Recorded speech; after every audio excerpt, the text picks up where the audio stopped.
Em 2001, Marco Siffredi propôs-se descer o Monte Everest de snowboard. Não era a sua primeira tentativa, mas seria a última. Tudo começou com uma transmissão de rádio de Marco para a sua equipa do acampamento base. Ele informou que tinha chegado ao cume e estava pronto para descer. Mas algo correu mal. A transmissão de rádio de Marco foi cortada a meio da frase e nunca mais se ouviu falar dele. O que aconteceu a Marco Siffredi nessa última hora?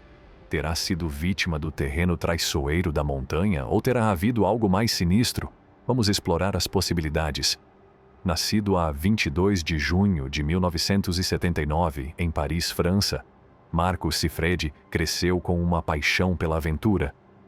Criado numa família de ávidos alpinistas, Marco foi exposto à emoção de vencer os desafios da natureza desde tenra idade. Os seus pais, Pierre e Simone Siffredi, incutiram-lhe um profundo amor pelas montanhas e um espírito incansável de exploração.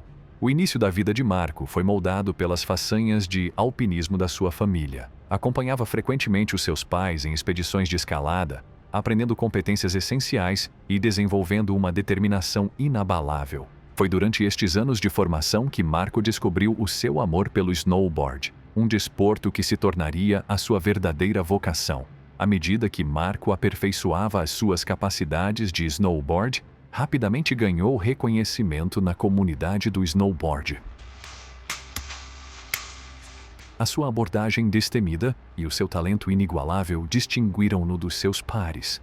Ele já tinha alcançado fama na comunidade do snowboard pela sua descida bem-sucedida da face norte do Matterhorn em 1999. No entanto, ele queria ultrapassar os limites e tornar-se o primeiro snowboarder a descer o Monte Everest. Na primavera de 2001, Marco Siffredi fez a sua primeira tentativa de fazer snowboard nas encostas traiçoeiras do Monte Everest. O mundo assistiu com admiração à sua aventura em território desconhecido, desafiando os limites convencionais do snowboard. Embora não tenha chegado ao cume nessa ocasião, a audácia de Marco captou a imaginação de inúmeros entusiastas do snowboard em todo o mundo. Marco Siffredi regressou ao Monte Everest em 2002 com uma determinação inabalável. Desta vez, procurou conquistar a formidável face norte da montanha, um percurso que representava imensos desafios mesmo para alpinistas experientes. O plano audacioso de Marco era descer de snowboard do cume, deixando para trás um rastro de glória no snowboard. A 8 de agosto de 2002, deixou Chamonix e dirigiu-se a Kathmandu, onde se reuniu com Phurba, Panuru e Daten Singh, 3 Sherpas que desempenhariam um papel crucial no apoio à sua expedição. A equipa partiu de Kathmandu, dirigindo-se para norte em direção ao Tibete. Fizeram paragens em vários locais ao longo do caminho para se aclimatarem à altitude e recolherem provisões. Finalmente, a 14 de agosto de 2002, após uma semana de viagem, Marco chegou ao campo base situado a 5.000 metros de altitude. No campo base, a equipa realizou uma puja, uma cerimônia tradicional budista que oferece orações e agradecimentos por uma expedição segura. O entusiasmo de Marco aumentou quando vislumbrou pela primeira vez a majestosa face norte do Everest através de um telescópio. No entanto, as condições instáveis da neve exigiam paciência enquanto aguardavam a estabilização. Durante os dias seguintes, Marco aclimatou-se ainda mais e explorou a base da face norte. Equipas de iaques chegaram ao acampamento base para transportar mantimentos e os Sherpas começaram a fixar cordas e a transportar equipamento para os acampamentos superiores. Em 28 de agosto de 2002, Marco e a equipa fizeram uma corrida preliminar até ao North Col, seguida de uma tempestade que os obrigou a descer, sem se deixarem abater.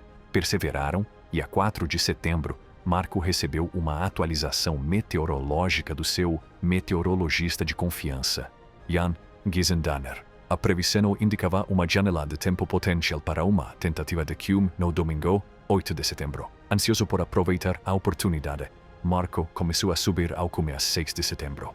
Deixando para trás o campo 2, subiu até uma altitude de 7.900 metros, 25.918 pés, enquanto seus companheiros, Sherpa, continuavam a estabelecer o campo alto a 8.300 metros. O dia estava banhado por um sol brilhante, enquanto Marco ficava do lado de fora, fazendo chamadas telefônicas para atualizar os seus entes queridos e amigos sobre o seu progresso. A sua verdadeira localização permaneceu em segredo, pois garantiu aos pais que ainda estava no Campo Base Avançado, ABC, protegendo-os de preocupações desnecessárias. A viagem de Marco continuou a 7 de setembro de 2002, quando se aventurou na Zona da Morte, a altitude traiçoeira acima dos 8.000 metros, onde a capacidade de regeneração do corpo humano diminui e a sobrevivência se torna um desafio cada vez mais assustador. Lutando contra os efeitos da altitude extrema, Marco prosseguiu, chegando ao Campo 3, a sua última paragem antes do cume. A partir daí, contactou Jan Gizendanner, em Chamonix, para obter informações meteorológicas cruciais. Jan forneceu uma previsão de céu limpo para sábado à noite e domingo, com algumas nuvens e possível queda de neve abaixo dos 8.000 metros. Avisando Marco para não ficar até muito tarde devido ao aumento dos ventos durante a tarde, Jan sublinhou que oportunidades como esta eram raras.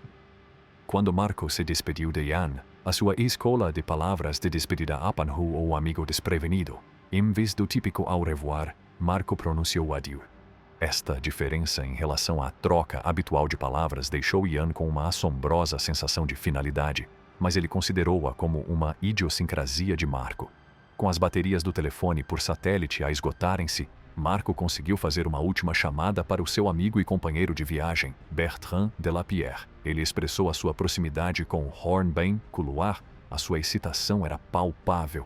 Ao contrário de Jan, Bertrand interpretou a confiança de Marco como um sinal positivo. Lamentavelmente, a conversa de Marco foi abruptamente interrompida quando a bateria do telemóvel se esgotou, deixando-o a ele e aos Sherpas, isolados, num dos ambientes mais hostis da Terra. Estavam sozinhos enfrentando a imponente vastidão da montanha e as suas incertezas. O dia 8 de setembro de 2002 foi o dia do cume. Seria um teste exaustivo de resistência e determinação. À 1h30 da manhã, Marco e a sua equipa Sherpa partiram do Campo 3, iniciando a sua árdua viagem em direção ao cume. Os Sherpas enfrentaram a tarefa hercúlea de abrir caminho através de neve até ao peito a 8.000 metros de altitude, ultrapassando seus limites físicos e mentais. 12h30 mais tarde, às 14h10, a equipa atingiu o pináculo do Monte Everest, erguendo-se a uma altitude de 8.848 metros, 29.028 pés. Marco tinha conseguido o que muitos consideravam impossível. A descida de Marco não foi isenta de desafios. À medida que descia a montanha, os ventos intensificavam-se e a neve tornava-se gelada e crocante. Apesar destes obstáculos, conseguiu chegar ao Hornbeam Couloir, o último troço antes de chegar ao Campo 3.